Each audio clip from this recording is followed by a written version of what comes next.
کہ ان کو جب 66% پاکستان میں الیکشن ہوگا جب ہم ان دو اسمبلیوں سے نکلیں گے. الیکشن ہارنے سے ڈرے ہوئے ہیں. ان کا کوئی پاکستان کا مقصد نہیں کہ پاکستان اوپر جا رہا ہے یا نیچے جا رہا ہے.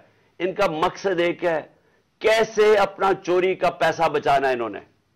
میں نے فیصلہ یہ کیا کہ ہم جو دو اسمبلی اب قربان کرتے ہیں اپنی دو اسمبلیوں کو، ہم قربان کرتے ہیں اپنے ملک کے لیے، اور اس لیے کرتے ہیں کہ ان کو جب 66% پاکستان میں الیکشن ہوگا جب ہم ان دو اسمبلیوں سے نکلیں گے، جو میں بھی بتانے لگا ہوں کب نکلیں گے.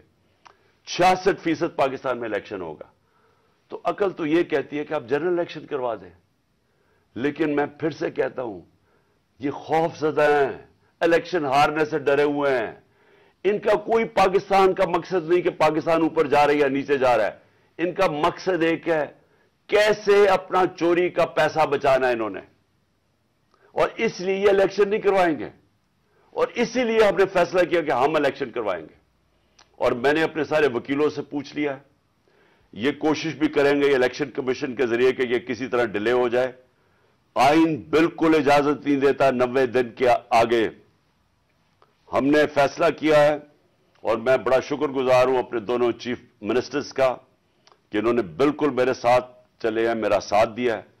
ہم نے فیصلہ یہ کیا ہے کہ ہم اگلے جمعے کو، آج ہے ہفتہ، اگلے جمعے کو ہم دونوں پختونخوا کی اسمبلی ڈیزالو کر دیں گے اور پنجاب کی اسمبلی ڈیزالو کر دیں گے. اور اس کے بعد ہم الیکشن کی تیاری کریں گے. اور اس کے بعد ہماری جو 123 سیٹیں ہیں اس وقت نیشنل اسمبلی میں، ہم وہاں جا کے نیشنل اسمبلی میں جا کے اسپیکر کے سامنے ہم کھڑے ہو کے کہیں گے کہ ہمارے ریزگنیشن ایکسپٹ کرو.